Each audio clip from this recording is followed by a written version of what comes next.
عزیزوں اور دوستوں، السلام علیکم ورحمۃ اللہ وبرکاتہ۔ حضرات، آج میں آپ حضرات کی خدمت میں حضرت شعیب علیہ السلام کے مختصر قصہ لے کر آپ کی خدمت میں حاضر ہوا ہوں۔ تو آئیے شروع کرتے ہیں۔ بسم اللہ الرحمن الرحیم۔ شعیب علیہ السلام کو اللہ نے نبی بنا کر مدین والوں کی طرف بھیجا۔ ان کی قوم مدین میں آباد تھی۔ مدین کا نام ابراہیم کے بیٹے مدین کے نام پر رکھا گیا تھا۔ مدین ابراہیم علیہ السلام کی بیوی کتورہ سے پیدا ہوا تھا۔ مدین قوم عقبہ کھاڑی کے پوروی اور پشچمی کنارے پر آباد تھی۔ شعیب علیہ السلام ان کی چوتھی پیڑھی میں سے تھے، اس لیے قرآن نے ان کو اخا یعنی بھائی کے نام سے پکارا گیا ہے۔ قرآن کی آیت کا ترجمہ درج کیا یہاں بتایا جا رہا ہے، تو آئیے سنتے ہیں۔ سورہ الاعراف آیت نمبر 85 کا ترجمہ ہے، مدین کی طرف اس کے بھائی شعیب کو بھیجا۔ پھر سورہ ہود آیت نمبر 84 میں اللہ تعالیٰ نے فرمایا ہے، مدین والوں کی طرف ان کے بھائی شعیب کو بھیجا۔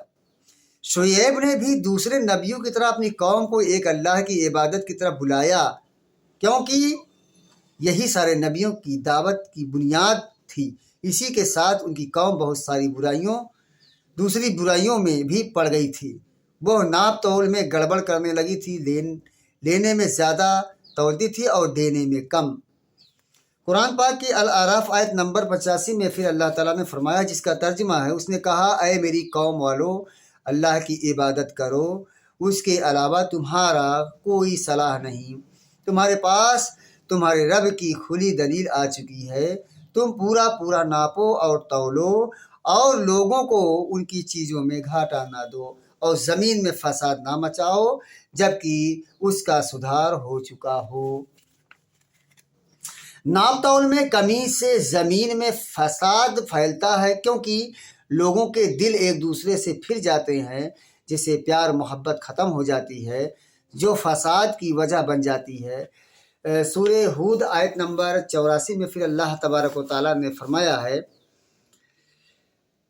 اس نے کہا، اے میری قوم والو، اللہ کی عبادت کرو، اس کے علاوہ تمہارا کوئی الہ نہیں ہے، اور تم ناپ تول میں کمی نہ کیا کرو۔ لیکن شعیب کی قوم بھی اپنے بنائے ہوئے بتوں کی پوجا سے نہ رکی، بلکہ الٹا انہی نے نبی کو ڈرایا اور دھمکایا۔ پھر قرآن کی آیت نمبر سورہ ہود آیت نمبر 87 میں پھر اللہ نے فرمایا ہے، وہ بولے، اے شعیب، کیا تیری نماز تجھے یہی حکم دیتی ہے کہ ہم اسے چھوڑ دیں جسے ہمارے بڑے پوجتے تھے؟ مشرک لوگ اس بات پر بڑی سختی سے جمے رہتے تھے جس پر انہوں نے اپنے بڑوں کو پایا ہے۔ ان کو لاکھ سمجھائیں کہ یہ کام غلط ہے، خدائی حکم اور خدا کے پیغمبروں کے خلاف ہے، مگر وہ کسی طرح چھوڑنے کے لیے تیار نہیں ہوتے، بلکہ ان کی بھی وہی دلیل ہوتی ہے کہ جو کام ہمارے باپ دادا کرتے آئے ہیں اسے کیسے چھوڑیں گے؟ کیا تم ہی سب سے بڑے عالم ہو؟ شعیب کی قوم نے کہا۔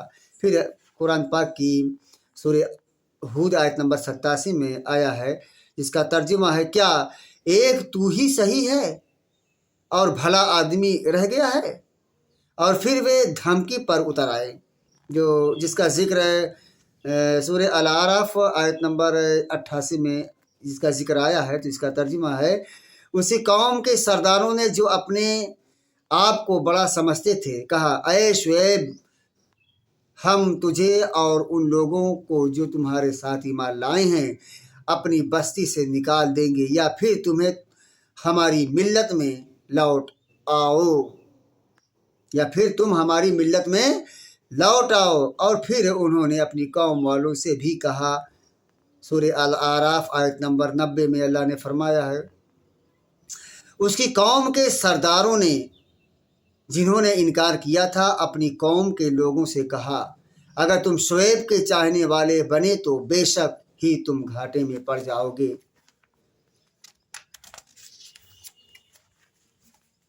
شعیب کی قوم کا بھی ویسا ہی خاتمہ ہوا جیسا اس سے पहले दूसरी कौमों का हो चुका था, यानी उनको भी अल्लाह के अजाब ने पकड़ लिया था। फिर शुएब अलैहिस्सलाम मदयन से निकल कर ऐका की तरफ चले गए, जो एक जंगल था और कुलजुम के किनारे फैला हुआ था। यहाँ एक आबादी थी, उन लोगों को भी शुएब ने अल्लाह का पैगाम पहुँचाया। इस कौम के बारे में कुछ नहीं कहा जा सकता, लेकिन इतनी बात ज़रूर है कि ये शुएब अलैहिस्सलाम के ख़ानदान के लोग नहीं थे, इसलिए उनको भाई कहकर नहीं पुकारा। लेकिन इन लोगों ने भी शुएब अलैहिस्सलाम की दावत का इनकार किया।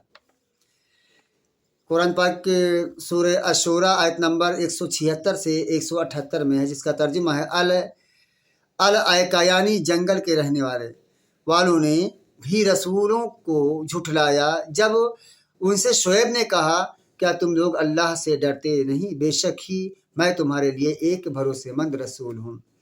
यानी तुम लोग भी अल्लाह को छोड़कर देवी देवताओं और पीरों फकीरों की पूजा करते हो, जबकि तुमको पैदा करने वाला और भोजन देने वाला तो अल्लाह ही है, जिसको तुम अच्छी तरह जानते हो, और फिर नाप तौल में भी कमी करते हो।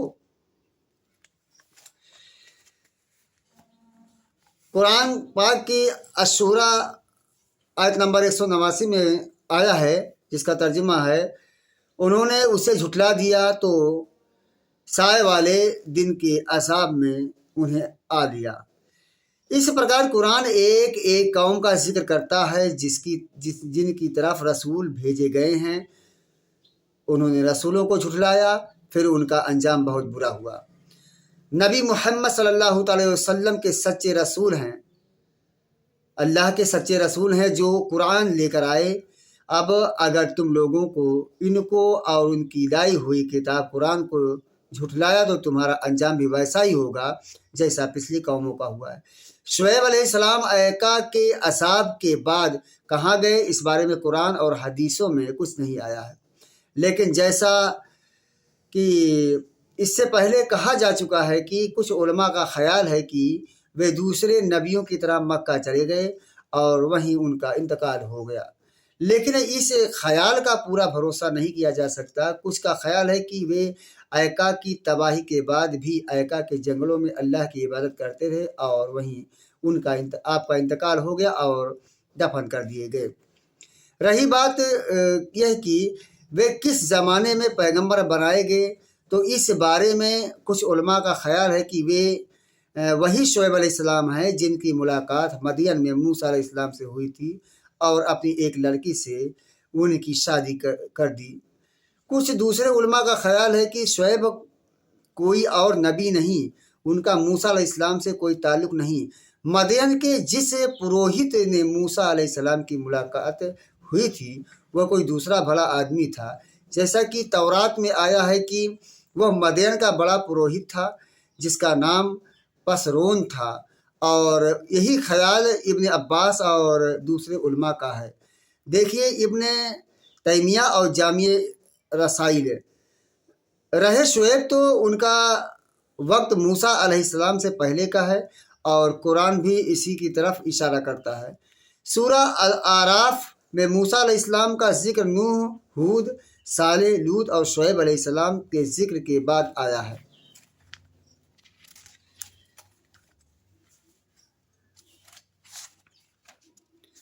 फिर कुरान पाक में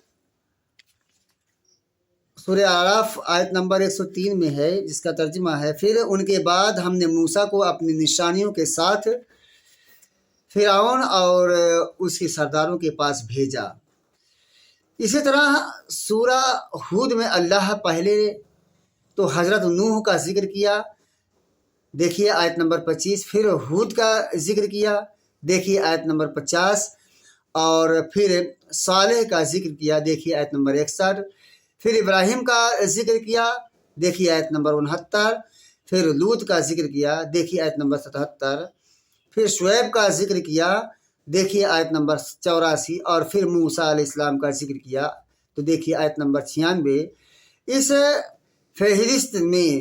इस फहरिस्त से मालूम होता है कि शुएब अलैहिस्सलाम मूसा से पहले नबी हुए, जो मदियन की तबाही के बाद ऐका के जंगल में चले गए और वहीं उनका इंतकाल हो गया।